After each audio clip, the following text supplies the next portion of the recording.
Chapter 25. American Ace of Aces. On September 15th, the weather was ideal for flying. I left the aerodrome at 8:30 in the morning on a voluntary patrol, taking the nearest air route to the lines. I had reached an altitude of 16,000 feet by the time I had reached the trenches. The visibility was unusually good. I could see for miles and miles in every direction. I was flying alone, with no idea as to whether other planes of our own were cruising about this sector or not.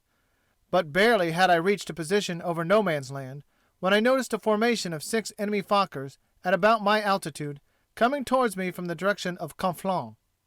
I turned and began the usual tactics of climbing into the sun. I noticed the Fokkers alter their direction, and still climbing move eastwards towards the Moselle. I did not see how they could help seeing me, as scarcely a mile separated us.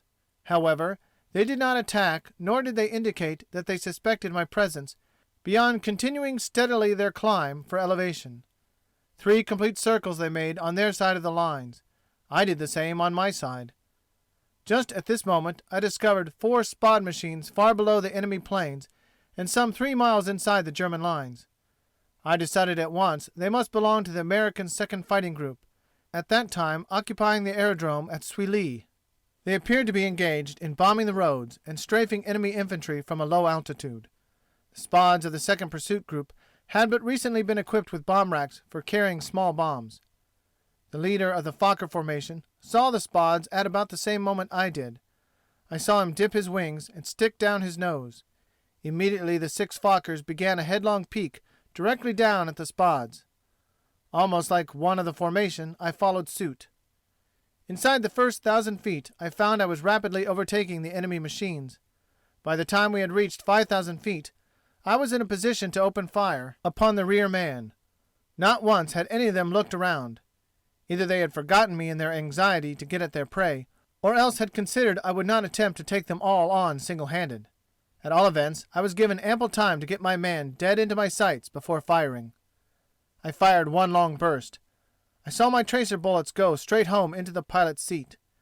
There came a sudden burst of fire from his fuel tank, and the Fokker continued onwards in its mad flight, now a fiery furnace. He crashed a mile inside his own lines. His 5 companions did not stay to offer battle. I still held the upper hand, and even got in a few bursts at the next nearest machine before he threw himself into a vrille and escaped me. The sight of one of their members falling in flames evidently quite discouraged them. Abandoning all their designs on the unsuspecting Spads below, they dived away for Germany and left me the field. I returned to my field, secured a car, and drove immediately up to the lines of our balloon section. I wanted to get my victories confirmed, both this one of today and the Fokker that I had brought down yesterday in the same sector. For no matter how many pilots may have witnessed the bringing down of an enemy plane, official confirmation of their testimony must be obtained from outside witnesses on the ground. Often these are quite impossible to get. In such a case the victory is not credited to the pilot. Upon the tragic death of Major Lufbery, who at that time was the leading American ace, with 18 victories, the title of American Ace of Aces fell to Lieutenant Paul Frank Bear of Fort Wayne, Indiana, a member of the Lafayette Escadrille 103. Bear then had 9 victories and had never been wounded. Bear is a particularly modest and lovable boy, and curiously enough, he is one of the few fighting pilots I have met who felt a real repugnance in his task of shooting down enemy aviators. When Lufbery fell, Bear's commanding officer, Major William Thaw, called him into the office and talked seriously with him regarding the opportunity before him as America's leading ace. He advised Bear to be cautious and he would go far. 2 days later, Bear was shot down and slightly wounded behind the German lines. Thereafter, Lieutenant Frank Bayliss of New Bedford, Massachusetts, a member of the crack French escadrille of the Cigane, Spad 3, held the American title until he was killed in action on June 12, 1918. Bayliss had 13 victories to his credit. Then David Putnam, another Massachusetts boy, took the lead with 12 victories over enemy aeroplanes. Putnam, as I have said, was, like Lufbery, shot down in flames but a day or 2 before my last victory. Lieutenant Tobin of San Antonio, Texas, and a member of the 3rd Pursuit Group, of which Major William Thaw was the commanding officer, now had 6 official victories. He led the list. I, for my part, had 5 victories confirmed. But upon receiving confirmation for the 2 Fokkers I had vanquished yesterday and today, I would have my 7 and would lead Tobin by 1.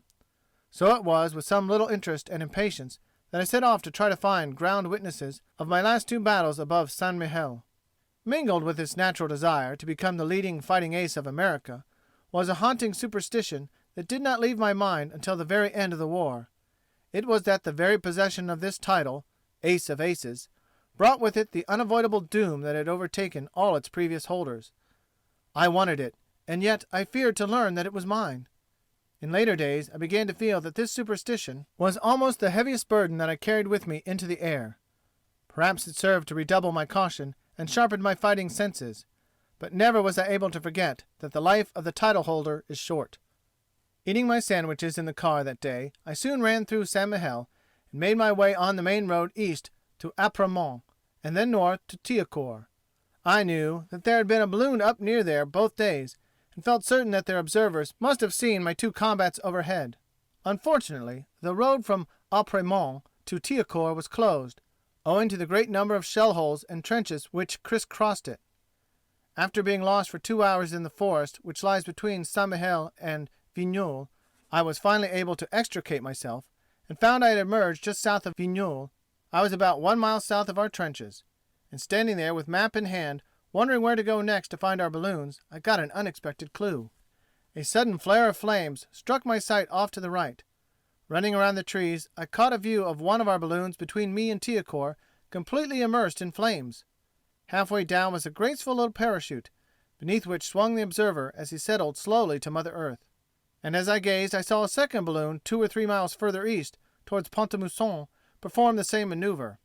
Another of our observers was making the same perilous jump.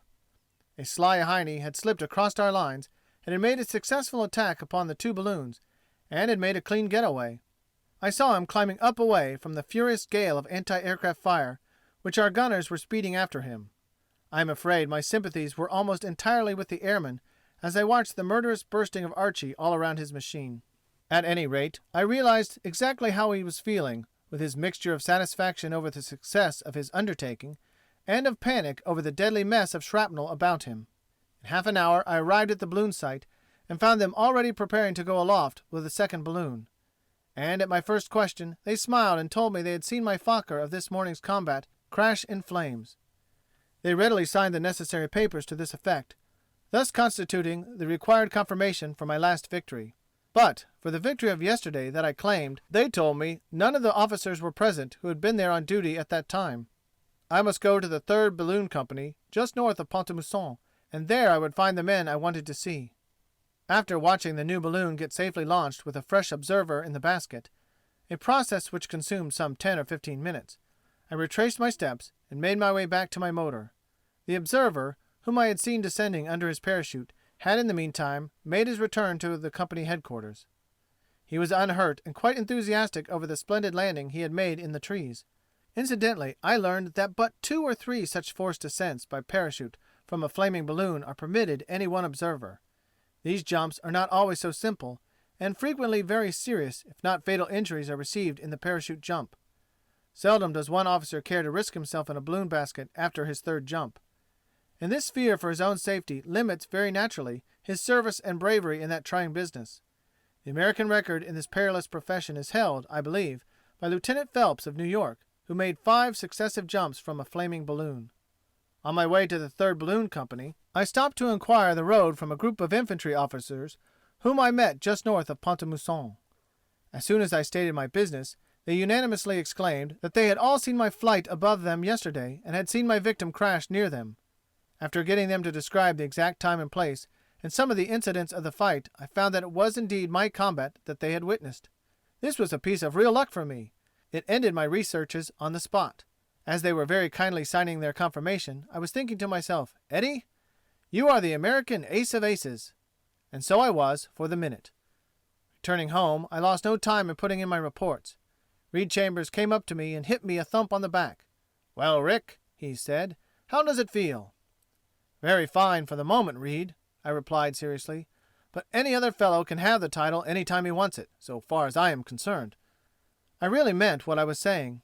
A fortnight later, when Frank Luke began his marvelous balloon strafing, he passed my score in a single jump. Luke, as I have said, was on the same aerodrome with me, being a member of 27 Squadron. His rapid success even brought 27 Squadron ahead of 95 Squadron for a few days. The following day I witnessed a typical expedition of Luke's from our own aerodrome. Just about dusk on September 16th, Luke left the Major's headquarters and walked over to his machine. As he came out of the door, he pointed out the 2 German observation balloons to the east of our field, both of which could be plainly seen with the naked eye. They were suspended in the sky about 2 miles back of the Boche lines and were perhaps 4 miles apart. "Keep your eyes on these 2 balloons," said Frank as he passed us. "You will see that first one there go up in flames exactly at 7:15, and the other will do likewise at 7:19. We had little idea he would really get either of them, but we all gathered together out in the open as the time grew near and kept our eyes glued to the distant specks in the sky. Suddenly Major Hartney exclaimed, "There goes the first one!" It was true. A tremendous flare of flame lighted up the horizon. We all glanced at our watches. It was exactly on the dot. The intensity of our gaze towards the location of the second Hun balloon may be imagined. It had grown too dusk to distinguish the balloon itself, but we well knew the exact point in the horizon where it hung. Not a word was spoken, as we alternately glanced at the second hands of our watches and then at the eastern skyline. Almost upon the second, our watching group yelled simultaneously. A small blaze first lit up the point at which we were gazing. Almost instantaneously another gigantic burst of flames announced to us that the second balloon had been destroyed.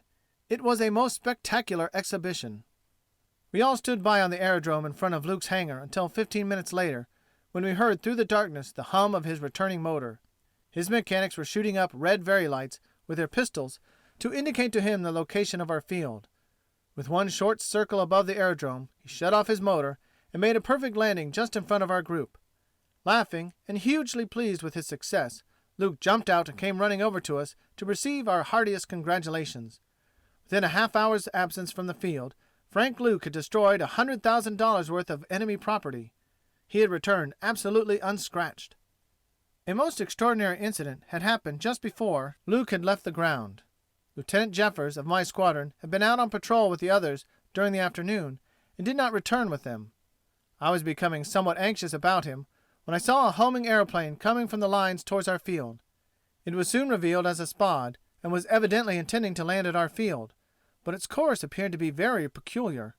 I watched it gliding steeply down with engine cut off. Instead of making for the field, the pilot, whoever he was, seemed bent upon investigating the valley to the north of us before coming in. If this was Jeff, he was taking a foolish chance, since he had already been out longer than the usual fuel supply could last him. Straight down at the north hillside the Spad continued its way. I ran out to see what Jeff was trying to do. I had a premonition that everything was not right with him. Just as his machine reached the skyline, I saw him make a sudden effort to redress the plane. It was too late. He slid off a little on his right wing, causing his nose to turn back towards the field. And then he crashed in the fringe of bushes below the edge of the hill. I hurried over to him. Imagine my surprise when I met him walking towards me, no bones broken, but wearing a most sheepish expression on his face. I asked him what in the world was the matter. "Well," he replied, "I might as well admit the truth. I went to sleep coming home and didn't wake up until about 10 feet above the ground. I didn't have time to switch on my engine or even flatten out. I'm afraid I finished the little bus." Extraordinary as this tale seemed, it was nevertheless true.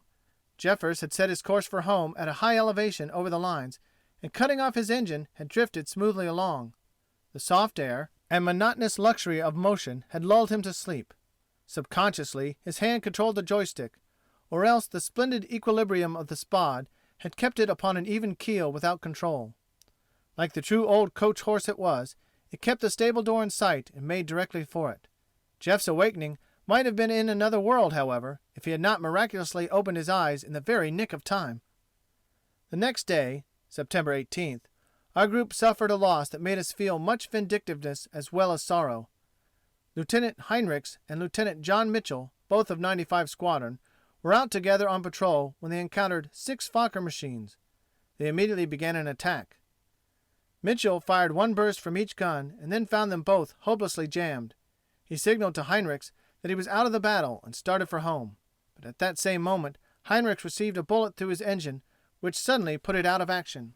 he was surrounded by enemy planes and some miles back of the German lines. He broke through the enemy line and began his slow descent. Although it was evident he could not possibly reach our lines, the furious Huns continued swooping upon him, firing again and again as he coasted down. 10 different bullets struck his body in 5 different attacks. He was perfectly defenseless against any of them. He did not lose consciousness, although one bullet shattered his jawbone and bespattered his goggles so that he could not see through the blood. Just before he reached the ground, he managed to push up his goggles with his unwounded arm. The other was hanging limp and worthless by his side. He saw he was fairly into a piece of woodland and some distance within the German lines. He swung away and landed between the trees, turning his machine over as he crashed, but escaping further injury himself. Within an hour or two he was picked up and taken to a hospital in Metz. After the signing of the armistice, we saw Heinrichs again at the Toul hospital. He was a mere shell of himself. Scarcely recognizable even by his old comrades, a first glance at his shrunken form indicated that he had been horribly neglected by his captors. His story quickly confirmed this suspicion. For the several weeks that he had lain in the Metz hospital, he told us that the Germans had not reset either his jaw or his broken arm. In fact, he had received no medical attention whatsoever. The food given him was bad and infrequent. It was a marvel that he had survived this frightful suffering. In all fairness to the Hun, I think it is his due to say that such an experience as Heinrich suffered rarely came to my attention. In the large hospital in which he was confined, there were but 6 nurses and 2 doctors. They had to care for several scores of wounded. Their natural inclination was to care first for their own people. But how any people calling themselves human could have permitted Heinrich's suffering to go uncared for during all those weeks passes all understanding. Stories of this kind, which occasionally came to our ears, served to steel our hearts against any mercy towards the enemy pilots in our vicinity. And thus does chivalry give way before the horrors of war, even in aviation. Chapter 26. Captain of the Hat in the Ring Squadron. The Three-Fingered Lake is a body of water well known to the American pilots who have flown over the St. Mihiel front.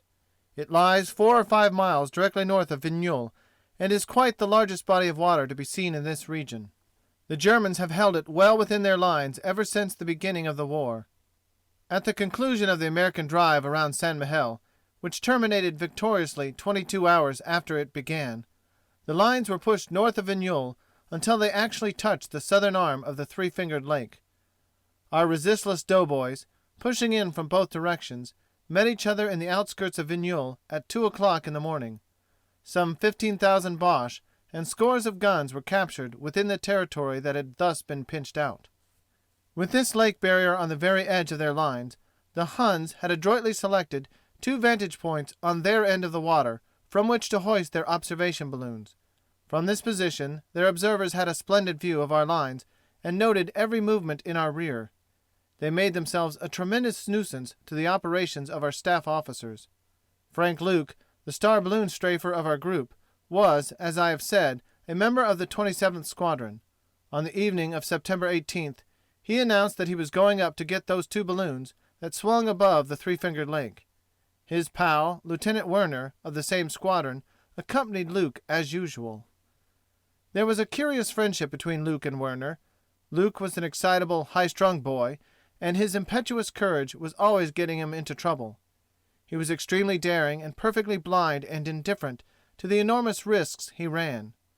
His superior officers and his friends would plead with him to be more cautious, but he was deaf to their entreaties.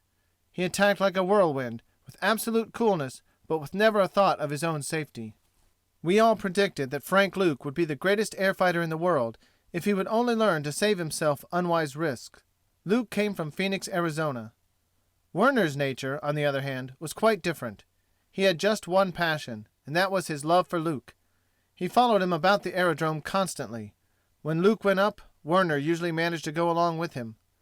On these trips Werner acted as an escort or guard, despite Luke's objections. On several occasions he had saved Luke's life.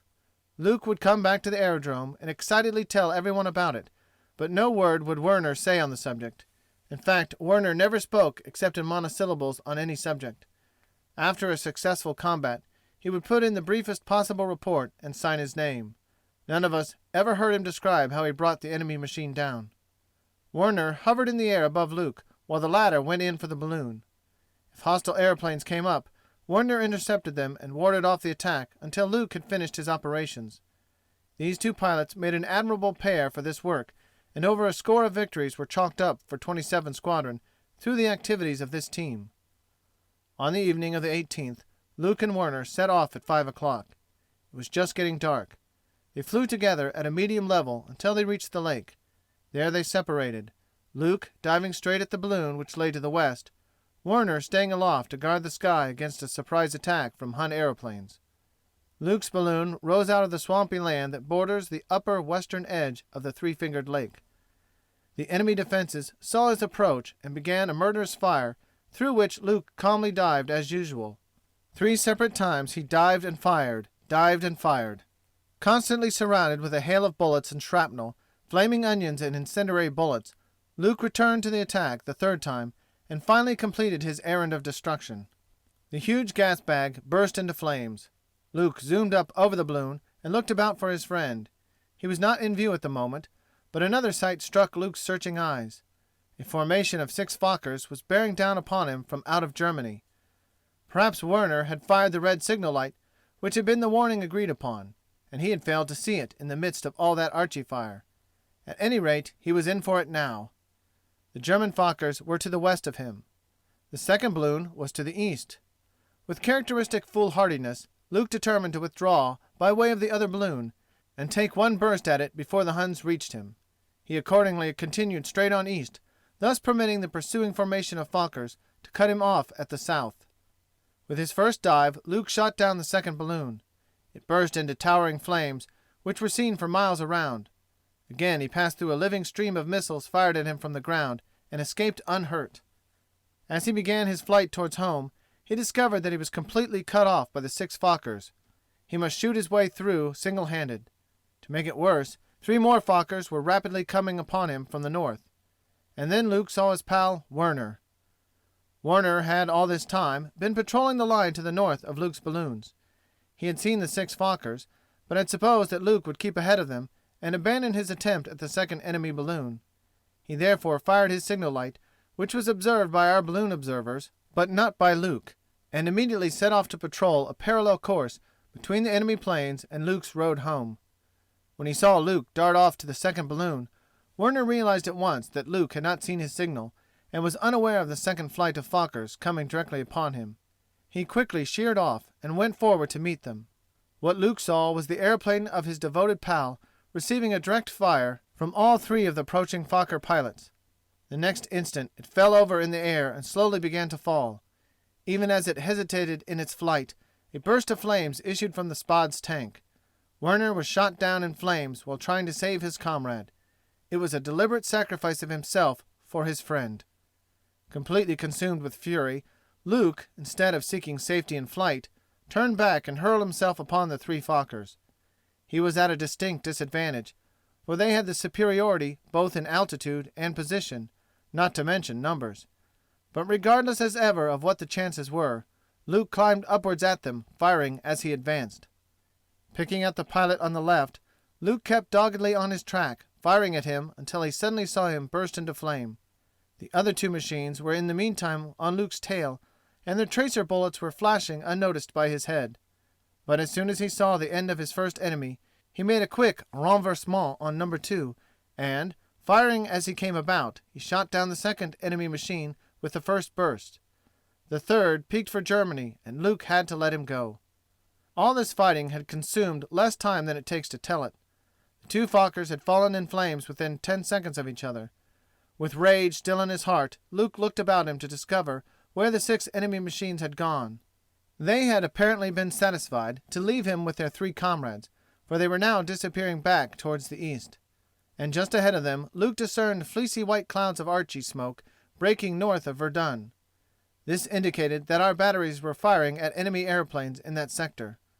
As he approached Verdun, Luke found that 5 French Spads were hurrying up to attack an LVG machine of the Huns, the same target at which our Archie had been firing. The 6 Fokkers had seen them coming and had gone to intercept them. Like a rocket, Luke set his own Spad down at the LVG. It was a 2-seater machine, and was evidently taking photographs at a low altitude. Our Archie ceased firing as Luke drew near. He hurled himself directly down at the German observer, firing both guns as he dove. The enemy machine fell into a vrille and crashed just a few hundred yards from our old Verdun aerodrome. In less than 20 minutes, Lieutenant Luke had shot down 2 balloons, 2 fighting Fokkers, and 1 enemy photographing machine, a feat that is almost unequaled in the history of this war. Luke's first question when he arrived at our field was, "Has Werner come back?"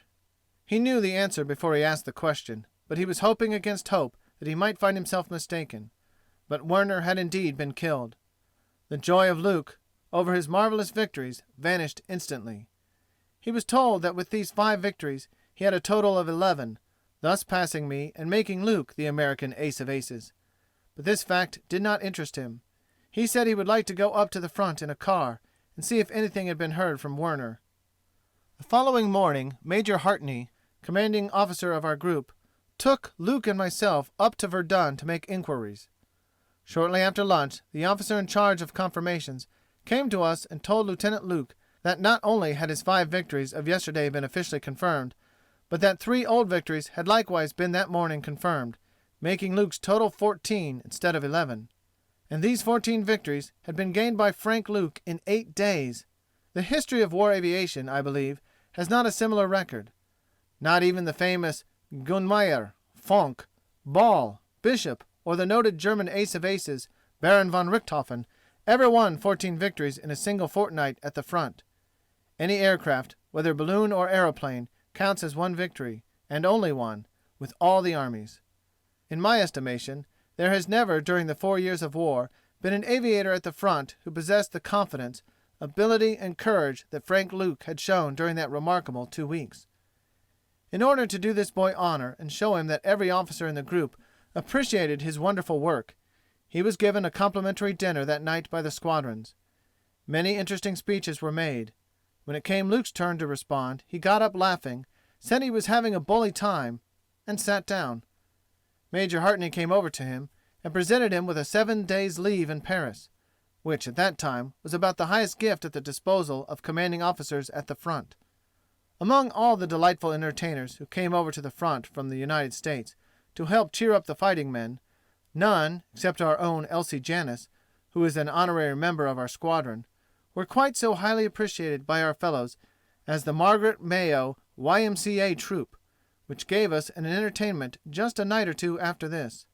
The players included such well-known talent as Elizabeth Bryce, Lois Meredith, Bill Morrissey, Tommy Gray, and Mr. Walker, all of New York. After a hurried preparation, we cleaned up one of the hangars, prepared a stage, and made a dressing room by hanging a curtain over a truck and trailer. After a merry dinner in 94's mess hall, everybody crowded into the theater, and the way the boys laughed and shouted there during the performance must have sounded hysterical to the actors. But to my mind this hysteria was only an outlet for the pent-up emotion and an indication of the tension and strain under which we had so long been living. At any rate, it was the best show I had ever seen at the front, barring always the one evening Miss Janis appeared on our aerodrome for an entertainment. The night of September 24th, Major Marr returned from Paris and announced that he had received orders to return to America. Shortly afterwards, Major Hartney handed me an order promoting me to the command of the 94 Squadron. My pride and pleasure at receiving this great honor I cannot put into words. I had been with 94 since its first day at the front. I was a member of this, the very first organization to go over the lines. I had seen my old friends disappear and be replaced by other pilots whom I had learned to admire and respect, and many of these had in turn disappeared. Now but 3 members of the original organization were left, Reed Chambers, Thorne Taylor, and myself. And I had been given the honor of leading this distinguished squadron. It had had Lufberry, Jimmy Hall, and Dave Peterson as members, and it led all the rest in numbers of victories over the Huns. But did it? I walked over to the operations office and took a look at the records. I had a suspicion that Frank Luke's wonderful run of the past few days had put 27 Squadron ahead of us. My suspicions were quite correct. The sober fact was that this presumptuous young 27 had suddenly taken a spurt, thanks to their brilliant Luke, and now led the Hat in the Ring Squadron by 6 victories. I hurried over to 94 quarters and called together all my pilots. The half hour we had together that evening firmly fixed a resolve in the aspirations of 94's members. No other American squadron at the front would ever again be permitted to approach so near our margin of supremacy. From that hour every man in 94 Squadron, I believe, felt that the honor of his squadron was at stake in this matter of bringing down Huns. At all events, within a week my pilots had overtaken 27's lead, and never again did any American squadron even threaten to overtake our lead. After a talk that night with the pilots, I went over and called the mechanics to a caucus. We had half an hour's talk together, and I outlined to them just what our pilots proposed to do with their help. And they understood that it was only by their whole-souled help that their squadron's success would be possible. How nobly these boys responded to our appeal was well proved in the weeks that followed. Rarely indeed was a dud motor found in 94 Squadron henceforward. Never did a squadron of pilots receive more faithful attendance from their helpers in the hangar than was given us by these enthusiastic air mechanics of the Hat in the Ring Squadron. I honestly believe that they felt the disgrace of being second more keenly than did we pilots. Finally, I had a long and serious conference with myself that night. After I had gone to bed, I lay awake for several hours, thinking over the situation. I was compelled to believe that I had been chosen squadron commander because, first, I had been more successful than the other pilots in bringing down enemy airplanes, and second, because I had the power to make a good leader over other pilots. That last proposition caused me infinite thought. Just how and wherein could I do the best by my followers? I suppose every squadron leader has this same problem to decide, and I cannot help but believe that on his decision as to how he shall lead his pilots depends in a great measure the extent of his success, and his popularity. To my mind there was but one procedure. I should never ask any pilot under me to go on a mission that I myself would not undertake. I would lead them by example as well as precept. I would accompany the new pilots and watch their errors and help them to feel more confidence by sharing their dangers. Above all, I would work harder than I ever did as a mere pilot. There was no question about that. My days of loafing were over. To avoid the red tape business at the aerodrome, the making out of reports, ordering materials and seeing that they came in on time, looking after details of the mess, the hangars, and the comfort of the enlisted men, all this work must be put under competent men if I expected to stay in the air and lead patrols. Accordingly, I gave this important matter my attention early next morning, and the success of my appointments was such that from that day to this I have never spent more than 30 minutes a day upon the ground business connected with 94's operations. Full of this early enthusiasm, I went up on a lone patrol the very first morning of my new responsibility, to see how much I had changed for the better or the worse. Within half an hour I returned to the aerodrome with 2 more victories to my credit, the first double-header I had so far won. Chapter 27. An Eventful D-Day. September 25th, 1918, was my first day as captain of 94 Squadron. Early that forenoon, I started for the lines alone, flew over Verdun and Fort Douaumont, then turned east towards Étampes. Almost immediately, I picked up a pair of LVG 2-seater machines below me. They were coming out of Germany and were certainly bent upon an expedition over our lines. 5 Fokker machines were above them and somewhat behind, acting as protection for the photographers until the lines were reached.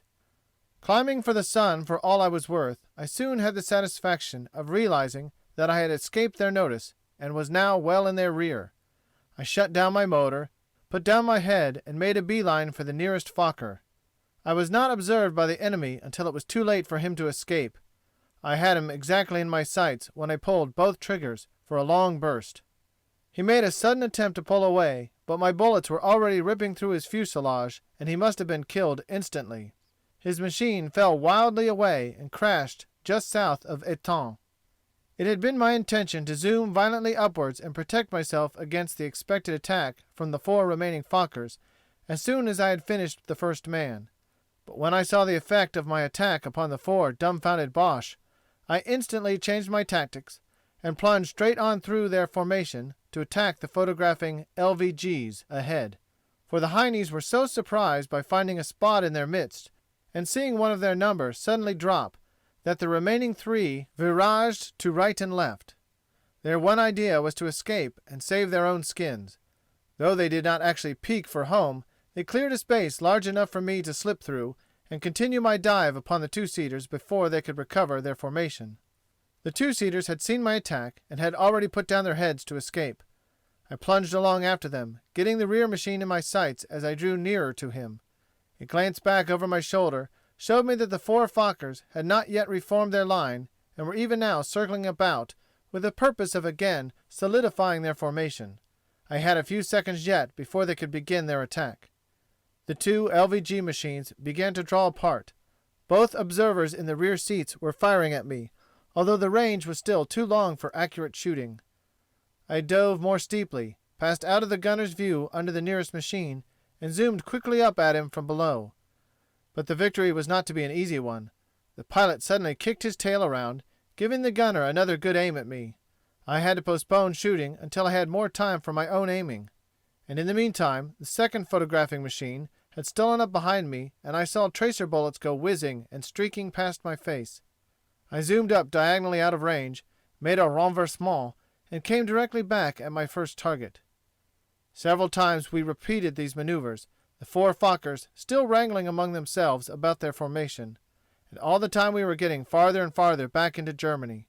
I decided upon one bold attack, and if this failed I would get back to my own lines before it was too late. Watching my two adversaries closely, I suddenly found an opening between them. They were flying parallel to each other and not 50 yards apart. Dropping down in a side slip until I had one machine between me and the other, I straightened out smartly, leveled my Spad, and began firing. The nearest Boche passed directly through my line of fire, and just as I ceased firing I had the infinite satisfaction of seeing him gush forth flames. Turning over and over as he fell, the LVG started a blazing path to earth, just as the Fokker escort came tearing up to the rescue. I put on the gas and peeked for my own lines. Pleased as I was over this double header, the effect it might have upon my pilots was far more gratifying to me. Arriving at the aerodrome at 9:30, I immediately jumped into a motor car, called to Lieutenant Chambers to come with me, and we set off at once to get official confirmation for this double victory. We took the main road to Verdun, passed through the town, and gained the hills beyond the Meuse, towards Étampes.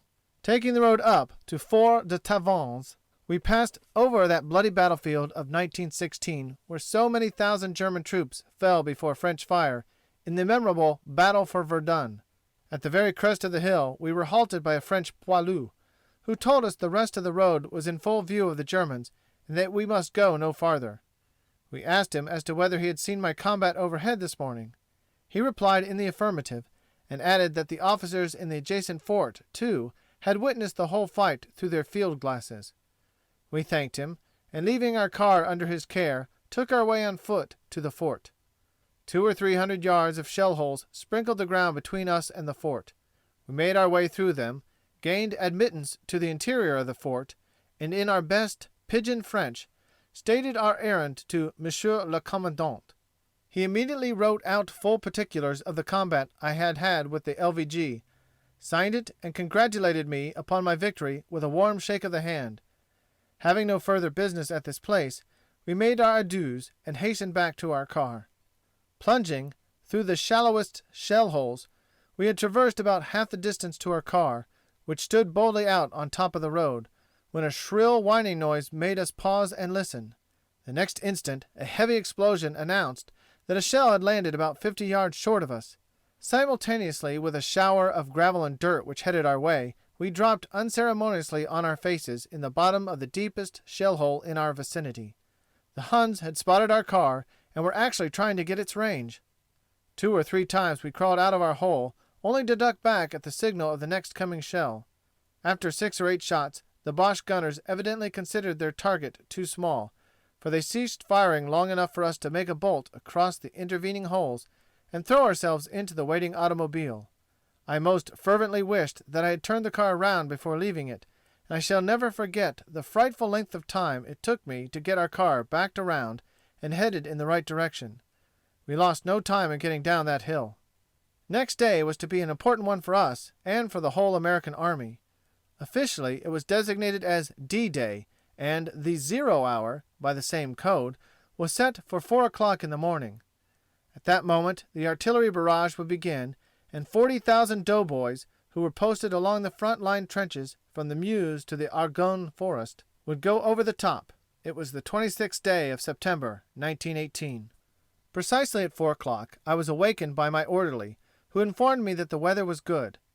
Hastily getting out of doors, I looked over the dark sky, wondering as I did so how many of our boys it would claim before this day's work was done.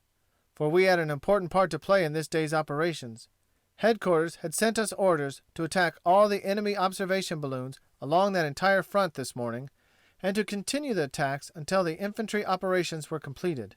Accordingly, every fighting squadron had been assigned certain of these balloons for attack, and it was our duty to see that they were destroyed. The safety of thousands of our attacking soldiers depended upon our success in eliminating these all-watching eyes of the enemy.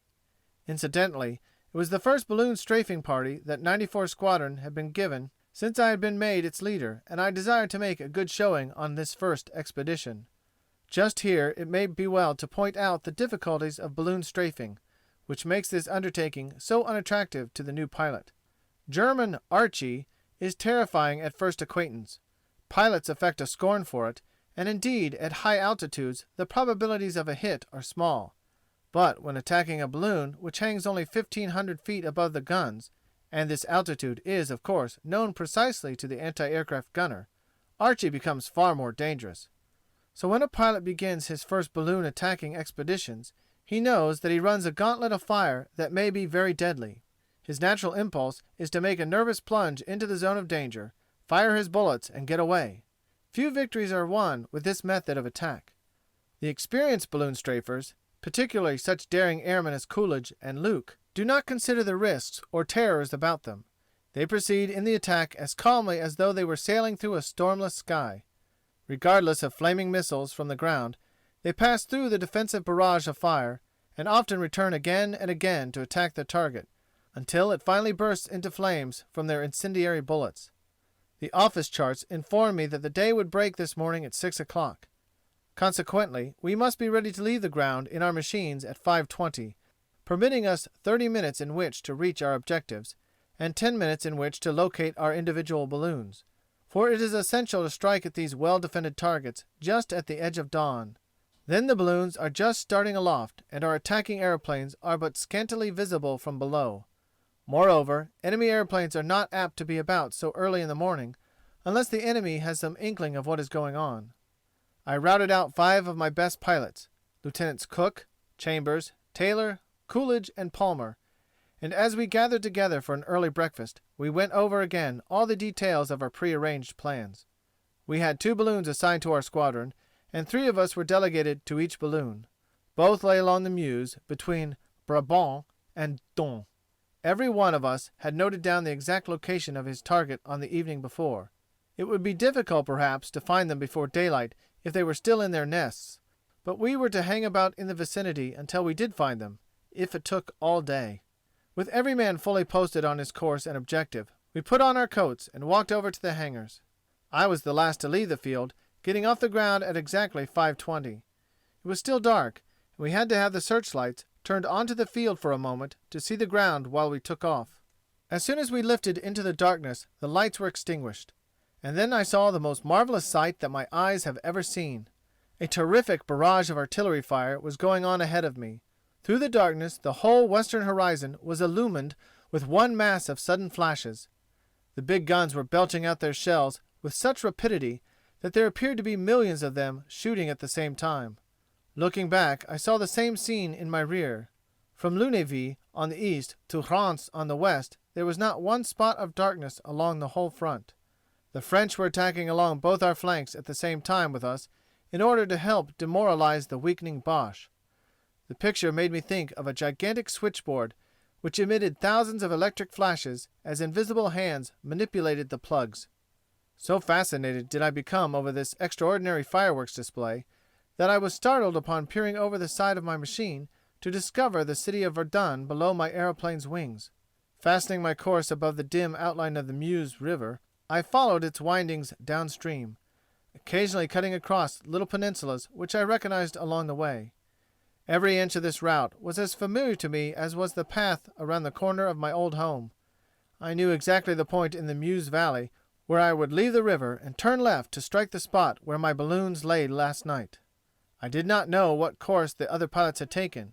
Perhaps they had already... Just as these thoughts were going through my mind, I saw directly ahead of me the long, snaky flashes of enemy tracer bullets from the ground piercing the sky. There was the location of my balloon, and either Cook or Chambers was already attacking it. The enemy had discovered them and were putting up the usual hail of flaming projectiles around the balloon site. But even as the flaming bullets continued streaming upwards, I saw a gigantic flame burst out in their midst. One of the boys had destroyed his gas bag. Even before the glare of the first had died, I saw our second enemy balloon go up in flames. My pilots had succeeded beyond my fondest expectations.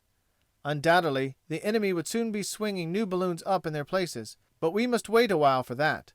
I resolved to divert my course and fly further to the north, where I knew of the nest of another German observation balloon near Danville. Dawn was just breaking as I headed more to the east and tried to pick out the location of Danville. I was piercing the gloom with my eyes when again, straight in front of my revolving propeller, I saw another gush of flame which announced the doom of another enemy balloon, the very one I had determined to attack. While I was still jubilating over the extraordinary good luck that had attended us in this morning's expedition, I glanced off to my right and was almost startled out of my senses to discover that a German Fokker was flying alongside me not 100 yards away. Not expecting any of the enemy airplanes to be abroad at this early hour, I was naturally upset for the moment. The next instant, I saw that he had headed for me and was coming straight at my machine. We both began firing at the same time. It was still so dark that our four streams of flaming bullets cut brilliant lines of fire through the air. For a moment it looked as though our two machines were tied together with four ropes of fire. All my ammunition was of the incendiary variety for use against gas bags. The Hun's ammunition was part tracer, part incendiary, and part regular chunks of lead. As we drew nearer and nearer, I began to wonder whether this was to be a collision or whether he would get out of my way. He settled the question by tipping down his head to dive under me. I instantly made a renversement, which put me close behind him and in a most favorable position for careful aim. Training my sights into the corner of his fuselage, I pulled both triggers. With one long burst, the fight was over. The Fokker fell over onto one wing and dropped aimlessly to earth. It was too dark to see the crash, and moreover, I had all thoughts of my victory dissipated by a sudden ugly jerk to my motor, which immediately developed into a violent vibration. As I turned back towards Verdun, which was the nearest point to our lines, I had recurring visions of crashing down into Germany to find myself a prisoner. This would be a nice ending to our glorious balloon expedition. Throttling down to reduce the pounding, I was able just to maintain headway. If my motor failed completely, I was most certainly doomed, for I was less than 1,000 feet above ground and could glide but a few hundred yards without power. Providence was again with me, for I cleared the lines and made our Verdun aerodrome where one flight of the 27th Squadron was housed. I landed without damage and hastily climbed out of my machine to investigate the cause of my trouble. Imagine my surprise when I discovered that one blade of my propeller had been shot in two by my late adversary. He had evidently put several holes through it when he made his head-on attack, and, utterly unconscious of the damage I had received, I had reversed my direction and shot him down before the weakened blade gave way. The heavy jolting of my engine was now clear to me. Only half of the propeller caught the air.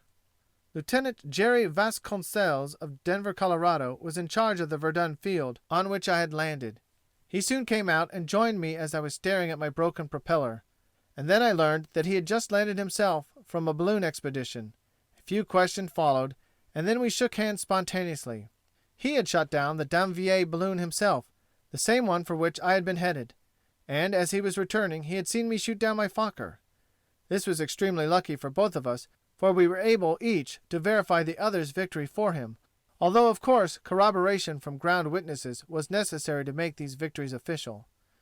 His mechanics placed a new propeller on my Spad, and none the worse for its recent rough usage, the little bus took me rapidly home. I landed at 8:30 on my own field. and there I heard the great news. Our group had that morning shot down 10 German balloons. My victory over the Fokker made it 11 victories to be credited us for this hour's work, and we had not lost a single pilot. As the jubilant and famished pilots crowded into the mess hall, one could not hear a word through all the excited chatter. Each one had some strange and fearful adventure to relate about his morning's experiences, but the tale which aroused howls of laughter was the droll story told by Lieutenant White of the 147th Squadron. White had searched long and earnestly for the balloon that he desired to attack. He thought himself hopelessly lost in the darkness, when, off to one side, he distinguished the dark outline of what he thought was his balloon. Immediately redressing his machine, he tipped downwards, and began plugging furious streams of flaming bullets into his target. He made a miscalculation in his distance, and before he could swerve away from the dark mass ahead of him, his machine had plunged straight through it. And then he discovered that he had been peeking upon a round puff of black smoke that had just been made by a German Archie. Chapter 28. Frank Luke strafes his last balloon. Neither side could afford to leave its lines undefended by observation balloons for a longer period than was necessary for replacements. Our onslaught of the early morning had destroyed so many of the Hun's Drachen, however, that it was quite impossible for them to get new balloons up at once along their entire sector.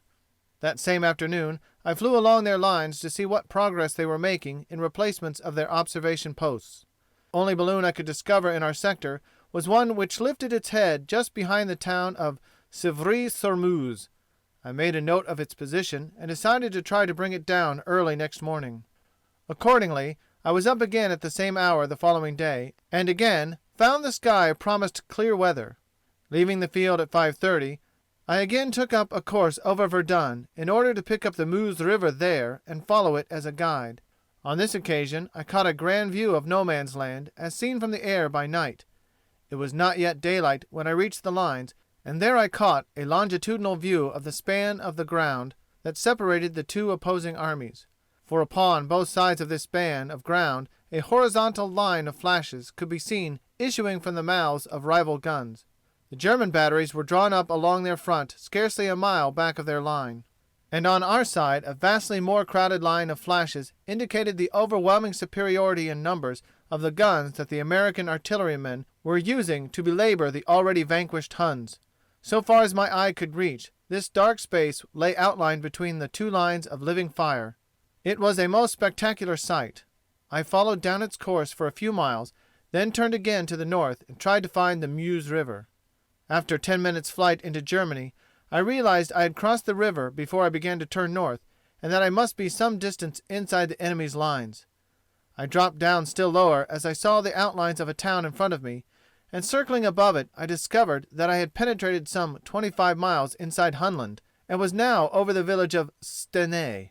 I had overshot Civry by about 20 miles. I lost no time in heading out towards France. Opening up the throttle, I struck west and followed this course until I had the Meuse River again under my nose. Then, turning up the river, I flew just above the road which follows along its banks. It was now getting light enough to distinguish objects on the ground below. This Meuse River highway is a lovely drive to take in the daytime, for it passes through a fertile and picturesque country. The little city of Dons-sur-Meuse stands out on a small cliff which juts into a bend of the river, making a most charming picture of what a medieval town should look like. I passed directly down Main Street over Dons-sur-Meuse and again picked up the broad highway that clung to the bank of the river. Occasional vehicles were now abroad below me. Day had broken and the Huns were up and ready for work. It occurred to me that I might as well fly a bit lower and entertain the passing Huns with a little bullet dodging as we met each other. My morning's work was spoiled anyway. It was becoming too late to take on a balloon now. Perhaps I might meet a general in his automobile, and it would be fun to see him jump for the ditch and throw himself down on his face at the bottom. If I was fortunate enough to get him, that would surely be helping along the war. Ahead of me I saw a truck moving slowly in the same direction I was going. "Here goes for the first one," I said to myself. I tipped down the nose of my machine and reached for my triggers. As my nose went down, something appeared over my top wing which took away my breath for an instant. There, directly in my path, was a huge enemy observation balloon. It was swaying in the breeze, and the cable which held it to earth ran straight down until it reached the moving truck ahead of me. Then it became clear as daylight to me. The Huns were towing a new balloon up the road to its position for observation. They had just received a replacement from the supply station of Donsermeuse, and after filling it with gas, were now getting it forward as rapidly as possible. It was just the target I had been searching for. Forgetting the truck and crew, I flattened out instantly and began firing at the swaying monster in the air. So close to it had I come before I saw it that I had only time to fire a burst of 50 shots when I was forced to make a vertical virage to avoid crashing through it. I was then but 400 or 500 feet above ground. Just as I began the virage, I heard the rat-tat-tat-tat-tat of a machine gun fire from the truck on the road beneath me. And mingled with this drum fire, I heard the sound of an explosion in the fuselage just behind my ear. One of their explosive bullets had come very close to my head and had exploded against the longeron or wire in the tail of the aeroplane. There was nothing I could do about that, however, except to fly along as steadily as possible until I reached a place of safety and could make an investigation of the damage received. I cleared the side of the gas bag, and then as I passed I turned and looked behind me. The enemy balloon was just at the point of exploding, and the observer had already leaped from his basket and was still dropping through the air with his parachute not yet opened. It was a very short distance to Mother Earth, and sometimes a parachute needs a 200 or 300-foot fall in which to fully open and check the swiftness of the falling body. I wondered whether this poor chap had any chance for his life in that short distance, and just what bones he was likely to break when he landed. And then came a great burst of fire as the whole interior of the big balloon became suddenly ignited. I couldn't resist one shout of exultation at the magnificent display of fireworks I had thus set off, hoping in the meantime that its dull glare would reach the eyes of some of our own balloon observers across the lines, who would thus be in a position to give me the confirmation of my 11th victory. Again I decided to pay a call at Jerry Vasconcel's field at Verdun, and there get out and ascertain the extent of the damage in the tail of my Spad. Jerry welcomed me with some amusement, and wanted to know whether this dropping in on him was to be a daily occurrence. Yesterday it had been a broken prop, and today a broken tail. Before answering him I got out, and together we made a minute examination of my machine. A neat row of bullet holes ran back down the tail of my machine. They were as nicely spaced as if they had been put in by careful measurement.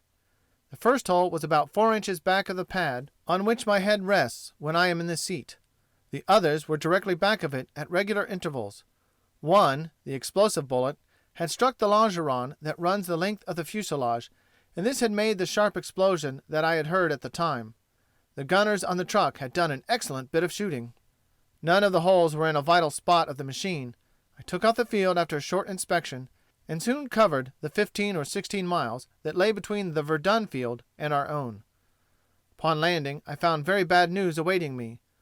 On the previous afternoon, Lieutenant Sherry and Lieutenant Nutt, both of 94 Squadron, had gone out on patrol and had failed to come in. Long after dark their mechanics remained on the field, popping up very lights in the hope that they might still be searching about, trying to find their way. At last we abandoned all hope ourselves, and waited for the morning's news from outside sources. Now it had arrived, and to my great joy it was in the form of a telephone call from old Madame Sherry himself. But his next message informed me that Nutt had been killed in combat, and Sherry himself had been through an experience that might easily have turned one hair's gray. Just before lunchtime, Sherry came in by automobile and told us the story of his experiences. He and Nutt had attacked an overwhelming formation of 8 Fokker machines. They had stolen up on the Heinies, and counted upon getting 1 or 2 victims before the others were aware of their presence. But the attack failed, and suddenly both American pilots were having the fight of their lives.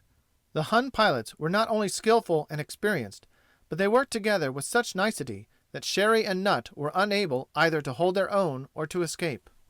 Soon each was fighting a separate battle against 4 enemy machines. Sherry saw Nutt go crashing down, and later learned that he had been shot through the heart and killed in air. A moment later Sherry's machine received several bullets in the motor, which put it immediately out of commission. Dropping swiftly to earth, Sherry saw that the Hun pilots were not taking any chances, but were determined to kill him as he fell. He was 2 miles or more in the air when he began his forced descent. All the way down the enemy pilots pursued him, firing through his machine continuously as it glided smoothly towards earth. Only by miracles a dozen times repeated did he escape death from their bullets. He saw the lines below him and made desperate efforts to glide his machine to our side of the fence, despite the furious attempts of the Boche to prevent this escape. At last he crashed in one of the million shell holes that covered No Man's Land of last week. His machine turned over and broke into a score of fragments, Sherry being thrown some yards away, where he landed unhurt at the bottom of another shell hole.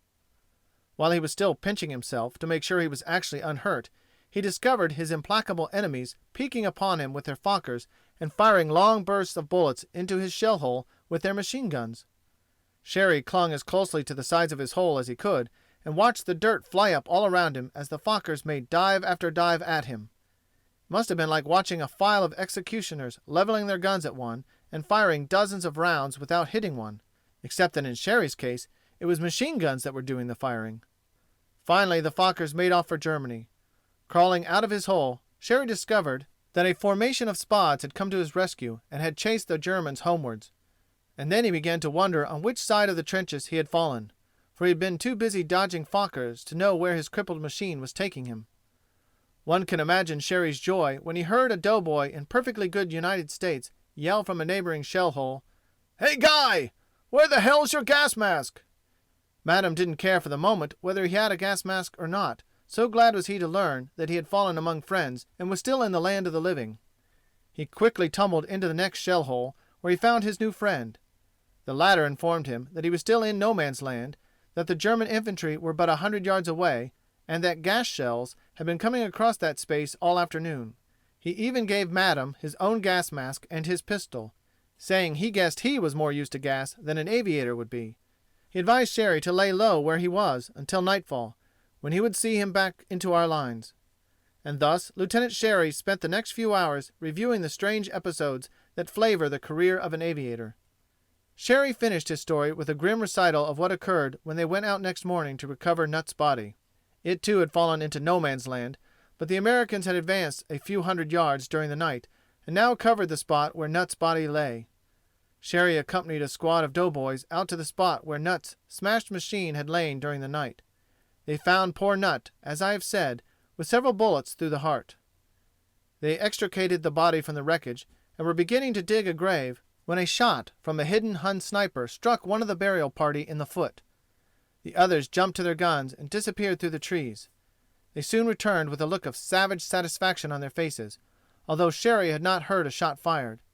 While they continued their work, he strolled off in the direction from which they had returned. Behind a trench dugout he found the German sniper who had the yellowness to fire upon a burial party. The man's head was crushed flat with the butts of the doughboys' guns. Frank Luke, the marvelous balloon strafer of the 27th, did not return last night.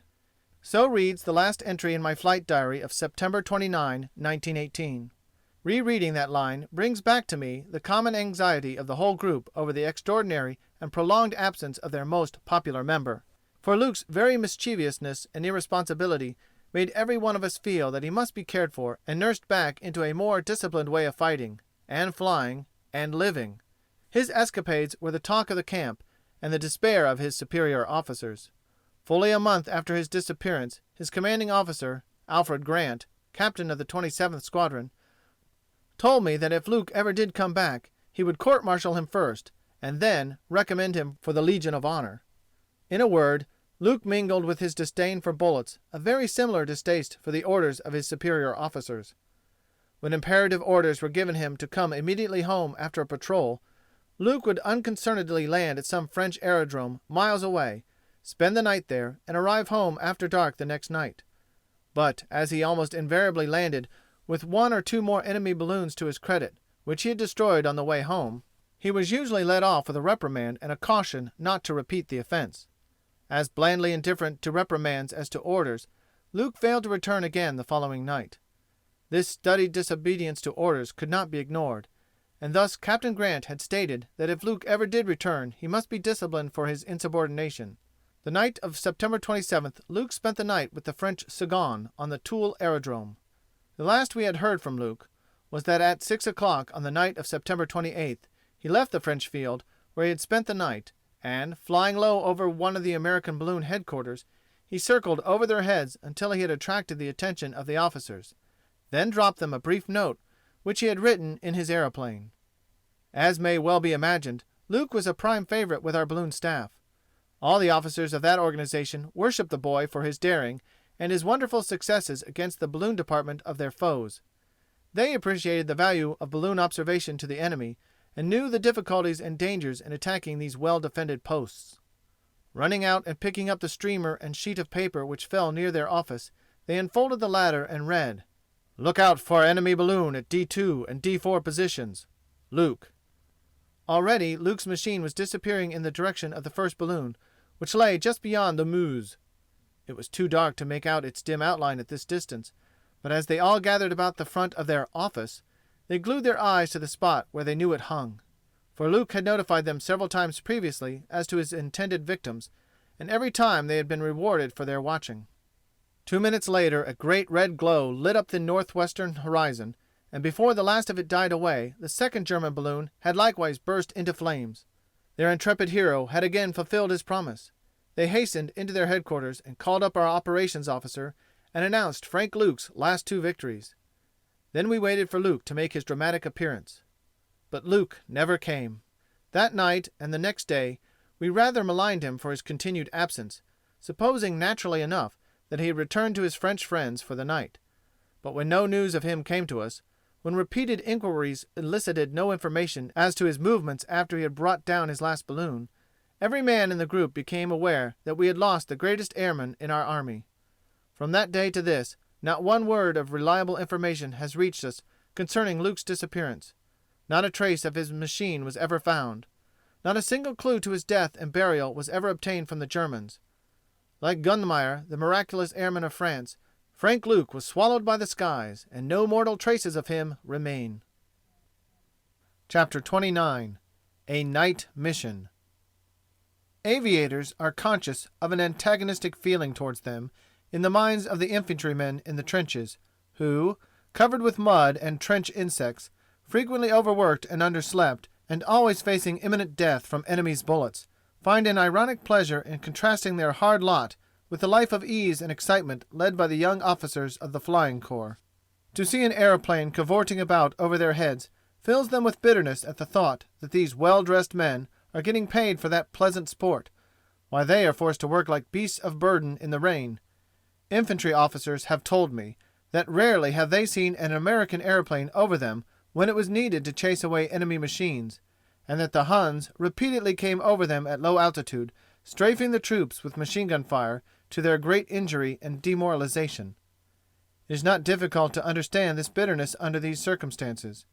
Much of this feeling might be cleared away, however, if the infantrymen realize that while enemy machines are strafing them, our airmen are retaliating probably twofold upon the enemy troops beyond the lines.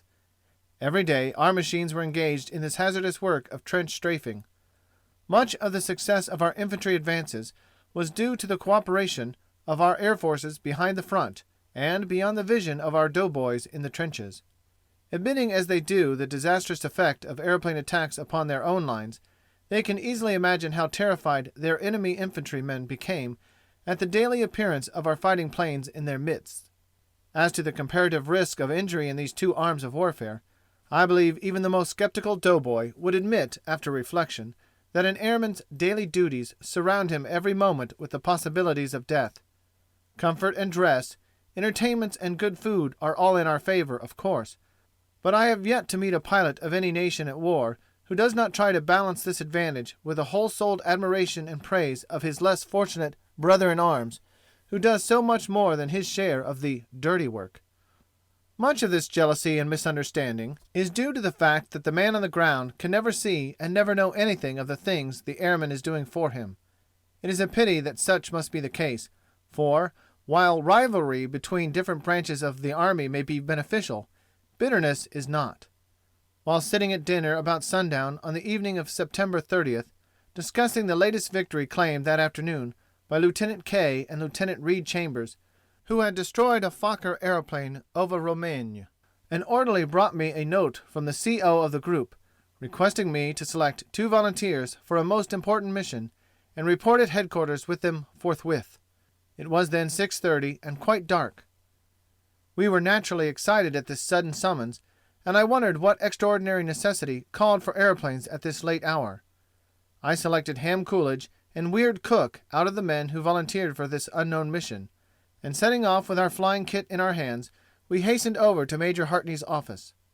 There, to our great surprise, we found General Mitchell impatiently pacing the floor while awaiting our coming.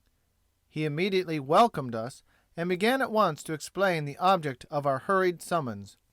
Our troops were at that time engaged in the attack on Montfaucon, and were advancing up the 10-mile valley that runs between the edge of the Argonne Forest and the Meuse River. Montfaucon occupied the crest of the loftiest hill in this valley, and was situated almost in its exact center. From this favorable spot, the Crown Prince of Germany had viewed the battles for Verdun and the country to the south during those fierce days of 1916. Later I visited the massive headquarters of the Crown Prince, and marveled at the extensive view of the surrounding landscape one obtained from this site. For 4 days our doughboys had flung themselves courageously upon the well-prepared defenses of the enemy along this valley. Costly gains were made, and valuable territory was slowly yielded to our victorious troops by the Germans. Between the old line and the new line from Grand Pre to the Meuse, 2 different American divisions named the defile through which they had separately fought Death Valley. From their superior heights beyond the Meuse, the enemy artillery swept their roads with a pitiless hail of shrapnel. An occasional rush was made by isolated regiments of our men, which gained them the shelter of intervening hills. And thus, just under the crest of Montfaucon, our airplanes had discovered a body of several thousand American doughboys who had been marooned for 36 hours, entirely without food or ammunition, except the small supply they had carried in with them. A thick curtain artillery fire had been placed behind them by the enemy, cutting all the roads in several places, and rendering even a retreat difficult. Major Hartney had already discussed with our group captains the advisability of carrying food to these troops by aeroplane on the morrow. The army headquarters expected confidently that they would be able to break through to the relief of these starving troops during the night. If this failed, we should devote ourselves to their victualling by aeroplane, beginning at daybreak. And now General Mitchell had motored over to impart to us some startling news. The Army Intelligence Bureau had reported that 11 troop trains had left Metz at noon, carrying to the Montfaucon front the famous Prussian Guard for an attack upon our entrapped doughboys. Immediate confirmation of this fact was desired, and late as it was, aeroplanes were the only means of obtaining this confirmation, and they must be sent. Owing to the darkness, the flight would be an extremely hazardous one, and only experienced pilots should be permitted to go. The searchlight would throw its beam up into the night during the entire time we were away, and we should be able to see its signal for many miles within Germany. It was imperative that the aviators should know the location of all the railway lines leading to the front from Metz, and likewise necessary that they should succeed with their mission and return safely with the desired information. He would not order any individual to go, but would be pleased to have 2 volunteers. I replied that every man in the 94th Squadron was anxious to go. I had selected Coolidge and Cook as 2 of my best men, and both were not only familiar with the enemy railroad lines, but could find their way home if anybody could. "Very well," said the general. "Strike the main railroad line on the Meuse, follow it up as far as Stenay, and from there go on to Montmedy, and on to Metz. Note carefully every moving thing on that route if you have to fly as low as the tree tops. Locate the time and the place of every train, how many cars it has, which way it is headed, and the nature of its load, if you can. I will wait here until you return." 3 would be better than 2, I thought to myself as I accompanied Cook and Coolidge out to their machines. I saw them off, and then ordered the mechanics to run out my spod. A few minutes later I taxied down the field, turned and headed for our row of signal lights. The motor roared as I opened up my throttle and sped swiftly back for a takeoff. The tail lifted, the wheels skimmed the ground, then cleared it, and slightly elevating the controls, I saw the ground lights disappearing under my lower wing. Above all was blackness. Away to the north, fitful flashes of fire dotted the ground. Over my head, our aerodrome searchlight cut a yellow slice of ever-widening sky until it lost itself among the stars. Several other searchlights were also playing about the heavens. I noted carefully the angle ours made with the horizon, so that I should recognize it from any distance. How are those boys faring tonight, I wonder? thought I to myself as I flew at a 500-foot level over the maroon doughboys' heads. For I had left Verdun to my right and was on a route straight over Montfaucon. I must have passed over the marching thousands who were advancing under cover of night to get a favorable position for the next day's work. On the roads below me, I saw occasional lights where bridges were being stealthily repaired and shell holes refilled with earth and rock by our engineers. So congested were these roads and so badly torn by the enemy's fire that our supplies could not be brought up fast enough to keep our front line going. Our own artillery was well advanced, but had no shells to fire. Even during the pauses in the enemy's barrage, no food could be taken to those regiments that were cut off because the roads had been almost obliterated by the bursting shells of the enemy. Later on, I heard of the Herculean efforts made by our engineer corps to repair these roads by night. Enlisted men were sent up from miles behind the lines to assist in this emergency. Even one elderly colonel, who happened along and discovered the situation, took the post of an able-bodied military policeman and ordered the younger man to work on the roads. And all through the night the German shells continued to drop in their midst, undoing their frantic construction and killing many of the workers in the process. Against this point, the Prussian guards were coming for an attack. I wondered how headquarters got that information, and how the Huns knew we were in such a bad situation in Death Valley. Aeroplanes, probably, had brought the information to both sides. Grimly I assured myself that aeroplanes would prevent some of the Prussians from ever reaching their objective, if we should discover their coming this night. Turning east, I soon discerned the Meuse River shining in the starlight, and following its course at 300 or 400 feet above its surface, I flew on deeper and deeper into hostile territory. Barring motor failure, I had little to fear. No enemy searchlights appeared ahead of me, and so far as I know, not a bullet was fired at me. There is a distinctive sound to the Hispano-Suiza motor that should have betrayed its nationality to any attentive Hun ear familiar with aeroplane engines. But despite this fact and the low altitude at which I was compelled to fly to find my way, my passing seemed to arouse no interest. Soon I passed the wide lagoons of Meuse and realized that I was almost 40 miles behind our lines, and there between me and the next town of Stenay I saw the glare of an engine box on the tracks ahead of me. Dropping still lower down, I prepared to count the coaches as they passed under me when I discovered it was only a short freight train which was proceeding away from the front instead of towards it. Paying no further attention to its progress, I continued along over the tracks until I reached the station at Stenay. Back and forth over the sidings and switches I flew, one eye upon the dusky ground, and one in the direction of the enemy aerodrome, which I well knew occupied the hilltop just east of the town. No unusual aggregation of railroad cars were on the tracks, and no activity whatever in railroad circles appeared doing in Stenay this night. Picking up the main line to Montmedy, I cast one more glance behind me at the Fokker aerodrome and faded away into the night unpursued. Over Montmedy, 10 minutes later I found one train going towards Stenay and one towards Metz, but neither was a troop train. No other coaches whatever occupied the sidings.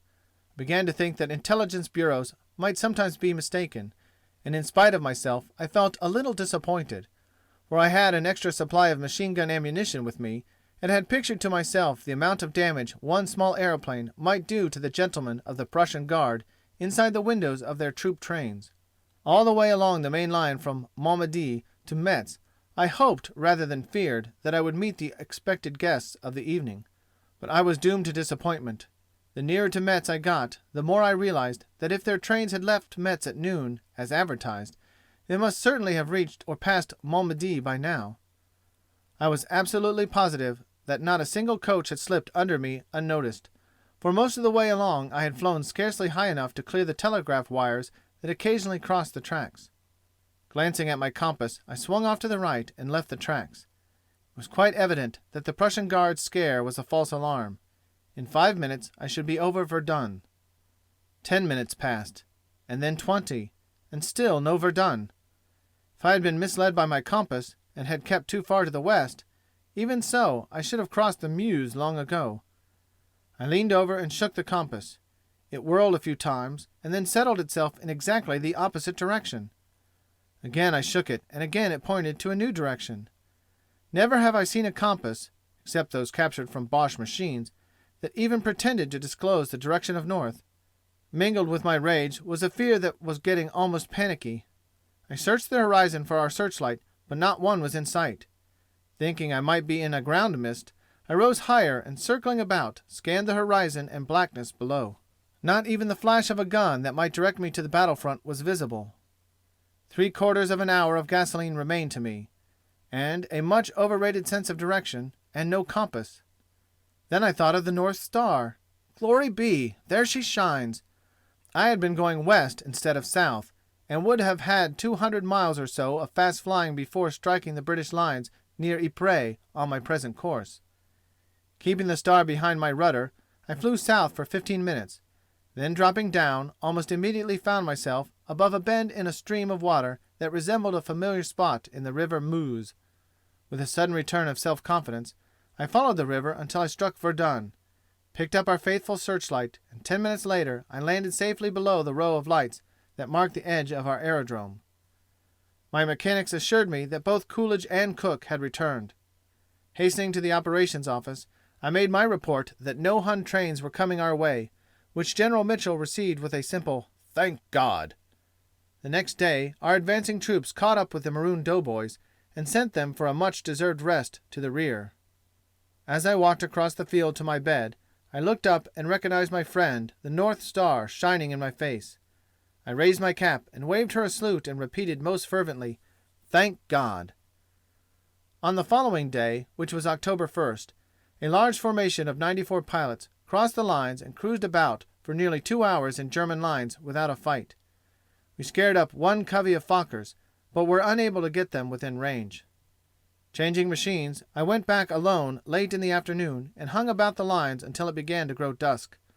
I had spotted a German balloon down on the ground back of the Three-Fingered Lake, and was convinced that it would be inadequately guarded since it was not doing duty and was supposed to be hidden from view. Sure enough, when I arrived at its hiding place, I found no anti-aircraft gunners there to molest me.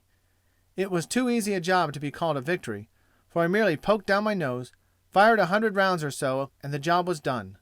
The balloon caught fire without any coaxing, and I calmly flew on my way homewards without molestation. Without molestation, that is, from the enemy.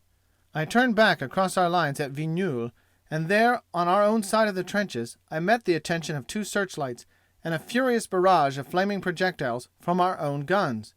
The latter all passed well behind my tail, as I could see them plainly leaving the ground and could trace their entire progress in my direction. The American gunners had not had the long experience of the Hun Archie experts, and I saw at a glance that they were all aiming directly at my machine instead of the proper distance ahead of me. Their aim was so bad that I did not even feel indignant at their overzealousness. Later I learned that this area was forbidden to our airplanes, and the gunners there had been ordered to shoot at everything that passed overhead after dark. My successful expedition against the balloon was known at the aerodrome when I arrived. The glare of its fire had been seen on the field, and later telephonic reports from our observing posts duly confirmed its destruction. That night around the mess one of the boys read aloud from the Paris Herald that the British Independent Air Force had sent a large formation of planes over Cologne on the Rhine the night before, and had dropped hundreds of heavy bombs into the city. Jimmy Meisner, the captain of 147 Squadron, was with us, paying a visit to the old squadron that he has always considered his own. Jimmy appeared to be pondering deeply over the reading of this particular news. When it was finished, he exclaimed, "Gee whiz! I hope they didn't kill my aunt. She lives in Cologne." For a moment everybody looked at Jimmy in astonishment. Then we roared with laughter. Jimmy Meisner, with his German name and his aunt in Cologne, had shot down 8 enemy airplanes. How many such anomalies must have amused our mess halls now that American soldiers of German ancestry found themselves fighting against the former fatherland of their grandfathers. Chapter 30. A Day's Work. 6 Victories. With the beginning of October, 94 Squadron took on a new phase of air fighting. We were taken away from the general orders affecting the 1st Pursuit Wing, and were delegated to patrol the lines at low altitude, not exceeding 2,000 feet. This meant serious business to us, for not only would we be under more severe Archie fire, but we would be an easy target for the higher Hun formations, who could peek down upon us at their own pleasure. These new orders were intended to provide a means of defense against the low-flying enemy machines which came over our lines. Usually they were protected by fighting machines. Rarely did they attempt to penetrate to any considerable distance back of no man's land. They came over to follow the lines and see what we were doing on our front, leaving to their high-flying photographic machines the inspection of our rear. On October 2nd, Reed Chambers led out the first patrol under these new orders. He had 5 machines with him, and I went along on a voluntary patrol, to see how the new scheme was going to work out. In order to act somewhat in a protective capacity, I took a higher level and followed them back and forth over their beat at 2,000 feet or more above them. The course of this patrol was between Civry-sur-Meuse and Romagne. We had turned back towards the west at the end of one beat, and were nearing the turning point when I observed a 2-seater Hanover machine of the enemy trying to steal across our lines behind us. He was quite low, and was already across the front when I first discovered him. In order to tempt him a little more distance away from his lines, I made no sign of noticing him, but throttled down to my lowest speed, and continued straight ahead with some climb. The pilots in Chambers' formation were below me, and had evidently not seen the intruder at all as yet. Calculating the positions of our 2 machines as we drew away from each other, I decided I could now cut off the Hanover before he reached his lines, even if he saw me the moment I turned. Accordingly, I peeked swiftly back, aiming at a point just behind our front, where I estimated our meeting must take place. To my surprise, however, the enemy machine did not race for home, but continued ahead on his mission. Was this brazenness, good tactics, mixed with abundant self-confidence? Or hadn't the pilot or observer seen me up above them? I wondered what manner of aviators I had to deal with as I turned after them and the distance between us narrowed. A victory seemed so easy that I feared some deep strategy lay behind it all. Closer and closer I stole up in their rear, yet the observer did not even look about him to see if his rear was safe. At 100 yards I fixed my sights upon the slothful observer in his rear cockpit and prepared to fire. He had but one gun mounted on a tourneau, and this gun was not even pointing in my direction. After my first shot he would swing it around, I conjectured, and I would be compelled then to come in through his stream of bullets. Well, I had 2 guns to his 1, and he would have to face double the amount of bullets from my Spad. Now I was at 50 yards and could not miss. Taking deliberate aim, I pulled both triggers. The observer fell limply over the side of his cockpit without firing a shot. My speed carried me swiftly over the Hanover, which had begun to bank over and turn for home as my first shots entered its fuselage.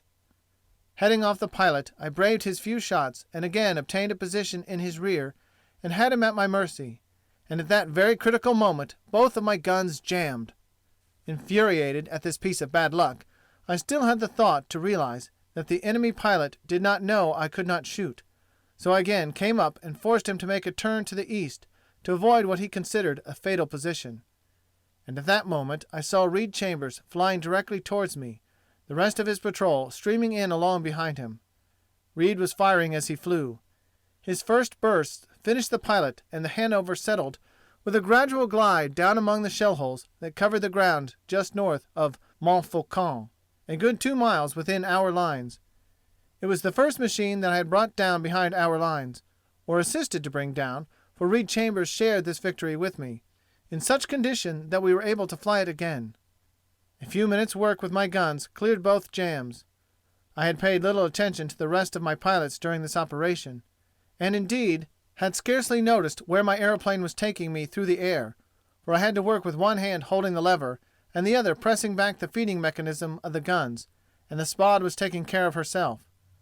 Now, after clearing out the crushed cartridges, I had just fired a few rounds into Germany, to see that the guns were both in working order, when suddenly, not 50 yards in front of me, I saw a whole flock of enemy Fokkers passing through a thin stratum of clouds.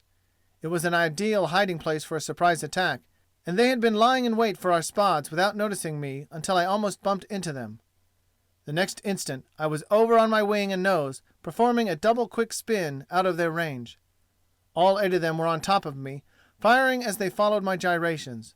Tracer bullets went whizzing past me every second, and, try as I might, I could not select an opening that would permit me to slip through them with any hope of safety. The earth was rapidly coming up to meet me, and the Fokkers were as ravenously bent on my destruction as ever, when I opened up my motor and dove vertically towards the ground with throttle wide open.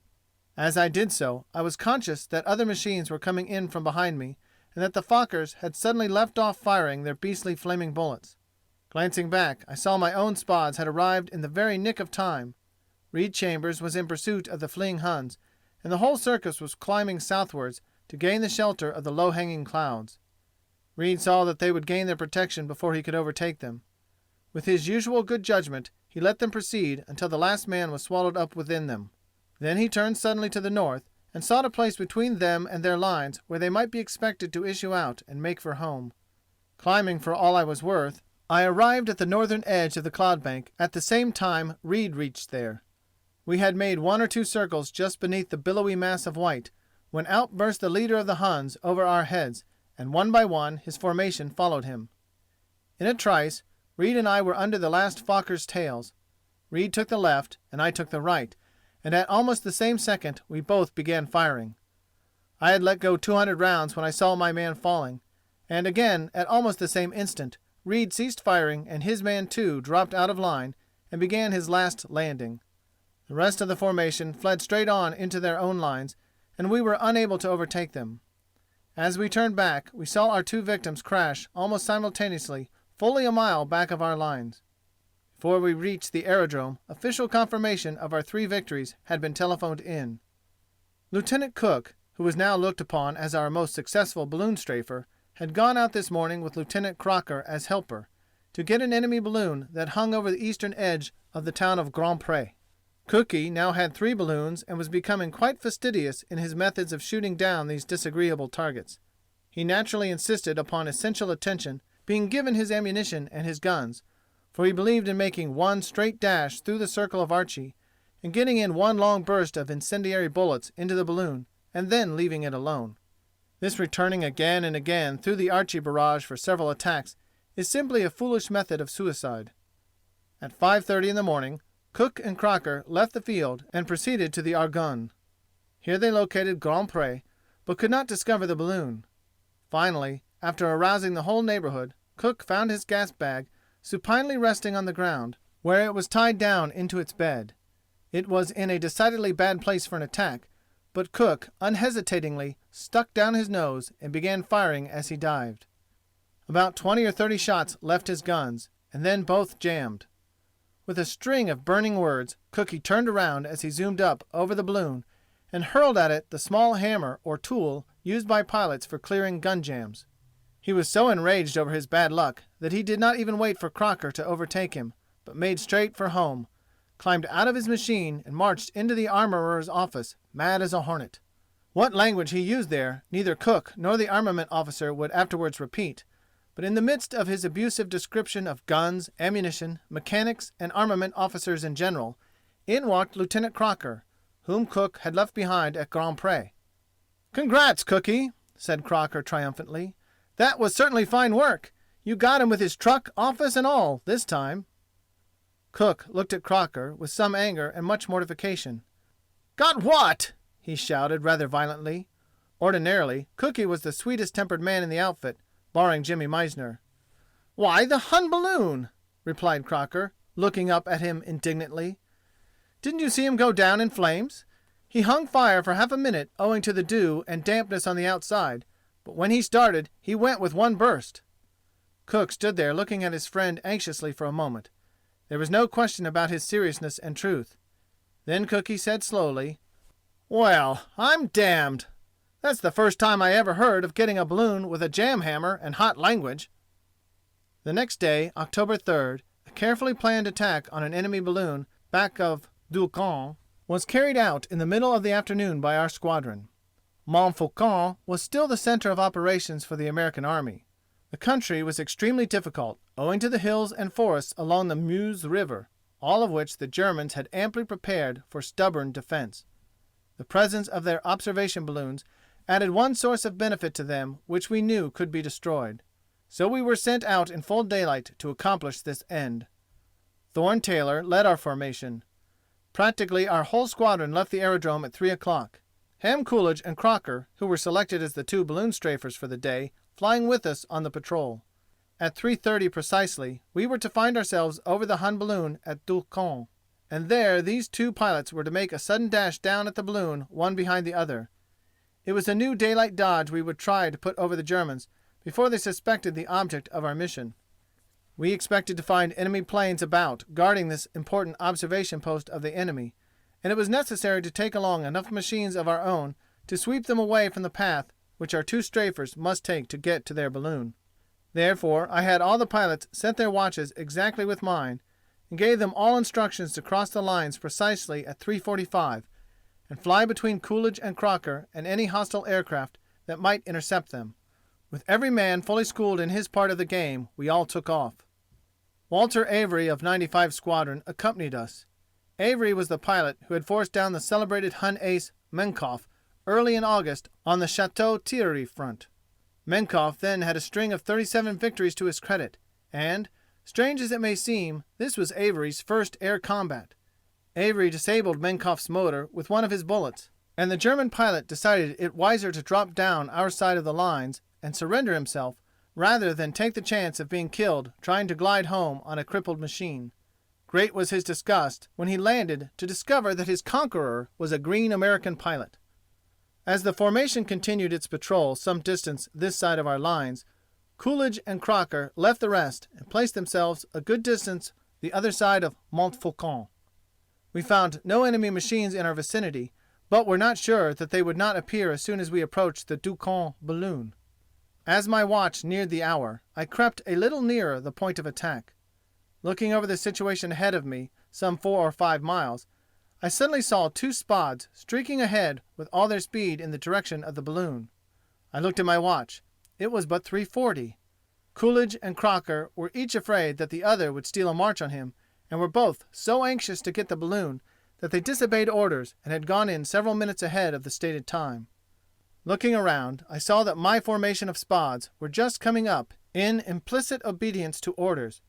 But now, instead of protecting our two picked men, we would arrive there only after the ceremony was over. As we all opened up in pursuit of the two pilots, I saw advancing to cut them off from the balloon a formation of 6 Fokkers.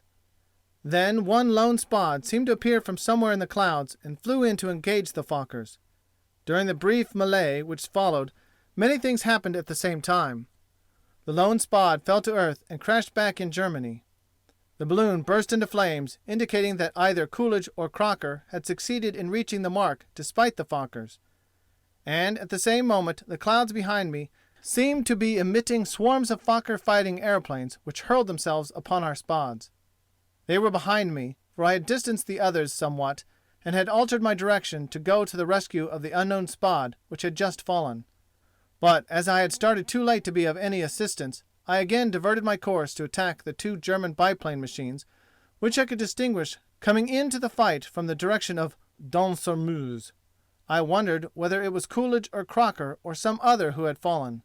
Whoever it was, he had made a gallant fight, although if they had obeyed orders and waited for the agreed time of attack, he would not have had such odds against him. One of the biplane machines saw me coming and cravenly turned back without notifying his companion. I surprised the latter, and after a very brief bit of maneuvering, shot him down completely out of control. Knowing it would be extremely difficult to gain a confirmation of this victory so far behind the German lines, I waited about for a few moments until I saw him crash violently into the ground. I was satisfied I had destroyed him, whether anybody else ever knew it or not. In fact, this victory of mine never was confirmed. Many twisting combats were in progress as I gained again the part of the heavens above Ducon. Several machines had fallen, but whether friend or foe I could not distinguish from this distance. The Spads were scattered all over the sky, and our formation was hopelessly destroyed. I determined to call them together and take them back to our lines. Our balloon was in flames, our mission ended, and we were taking unwise risks fighting 10 miles within German lines, where a mishap would drop some luckless pilot prisoners in their territory. The enemy pilots were only too willing to let us go. As I collected my pilots about me and headed for home, the Boche lost no time in widening the distance between us. I dropped back and saw the last of the Spads had crossed the lines and were well on their way. Then, noticing something going on east of me, near the city of Verdun, I made a detour to investigate it. It was a combat between two machines that was going on just south of our front. Hastening ahead with all possible speed, I arrived there at a most fortunate moment, to find that Ted Curtis of 95 had just been forced to abandon an attack on a German LVG by reason of a gun jam. The Hun pilot was endeavoring to make his escape as I reached him from one side, and a Spad that I later recognized as belonging to Ham Coolidge came in on the other. Diving down with terrific speed, I began firing at 100 yards. With my first burst, I noticed the gas tank of the enemy machine catch fire. Ham began firing as he approached on the other side, but already the two unfortunate occupants of the observing machine knew their coming doom. The LVG descended rapidly, the wind fanning the flames into a fiery furnace. The two unfortunate aviators must have been burned to a crisp long before the ground was reached. When the crash did come, there was a great explosion, and all that remained of the airplane was a black cloud of smoke and dust that ascended a few yards and was scattered to the four winds. Adjusting matters that night, I found that Ham Coolidge was the hero of the day with the balloon, and one Fokker to his credit, besides one half vanquishing of the LVG. Thorne Taylor, Will Palmer, and Crafty Sparks had each brought down a Fokker, making a total of 5 besides the two-seater that I had crashed back of Dun. Our lead was now safely beyond that of our next rival, 27 Squadron, and from that day it increased and has never been lessened. Avery, as well as Eugene Scroggie, one of my pilots from Des Moines, Iowa, were missing. I had seen one Spad fall, but could not tell which of these pilots was in it. But in spite of this uncertainty, I felt so confident that both pilots were not dead, but merely prisoners, that I put off writing to their parents for weeks. At the cessation of hostilities, both of these boys were turned back to us by Germany. Scroggie had been shot through the foot, but was able to come back to his squadron. Poor Avery had received a disfiguring wound in the face, which had been neglected by the German surgeons. But he was immediately put under the best of our medical care after he was released from Germany, and will doubtless soon return to the States in as perfect condition as he left.